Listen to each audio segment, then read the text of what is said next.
मारका मैं एक जनाजे ते गया तो उत्थां सफ़ा सीधियां थींदियां पियां हन ते मैयत सामने आई लाती है तो मौलवी साहब ने ऐलान किए कि एक अहम मसला समात फरमाओ। सारे लोग मौलवी साहब की तरफ गौर नाल मुतवज्जे थैन कि अहम मसला सुनो। तो मौलवी साहब का फरमान थे कि औरत का जड़ा जनाजा है उनकी जड़ी चार पई है उनको गैर महरम मर्द हथ ना लावे ना ही कंधा देवे। जड़े महरम मर्द हैं जै कनू पर्दा करना लाजिम कहनी वो लोग घर कनू घेंदे कब्रिस्तान तक औरत का जनाजा चावें।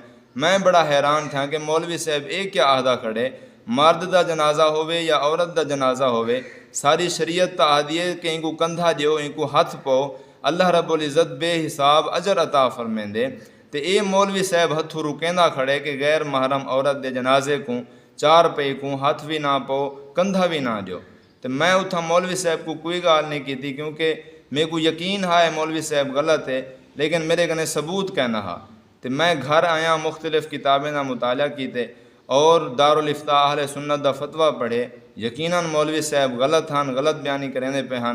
मर्द होवे या औरत होवे महरम होवे या गैर महरम होवे उनके जनाजे की जड़ी चार पई है उनको कंधा देवना और हथ पावना बायसे अजर ते बायसे सवाब है। हुण मैं तुआरे को पुछना चाहना उत्थां के तकरीबन 1000 लोग हैं 1000 लोगों के विचों तकरीबन 50 लोग इंजे हो सन जेड़े ई मसले दी वन ते तहकीक करे सन ते बाकी जितना हैं सारे अंधा धुंध ही मसले दे उत्ते अमल शुरू कर दे सन।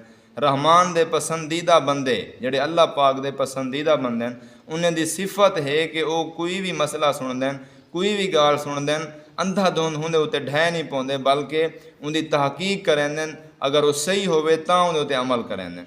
तो जितना 900 950 लोग हैं वो बगैर तहकीक दे मसले ते अमल शुरू कर दे सन हिंदा गुनाह कें को मिलसी ये हूँ मौलवी साहब को मिलसी क्योंकि मेरे नबी करीम सल्लल्लाहु अलैहि वसल्लम ने फरमाए जेड़ा बगैर इल्म दे फतवा देवे तो कोई वन ते अमल करे तो अमल करने वाले का जड़ा गुनाह है वो हूँ को मिलसी जै फतवा दिते तो लोगों को कोई असर ना थी सी लोग गलत काम करेंदे रहे वैसे इंदा गुनाह हूँ मौलवी साहब को मिलता रहे वैसी खुदारा कोई भी इंजा मसला होवे कोई मौलवी बयान करे तो पहले उनकी तहकीक की करो बाद उनके उत्ते अमल किया करो। अल्लाह असां सारे को अमल की तौफीक अता फरमावे।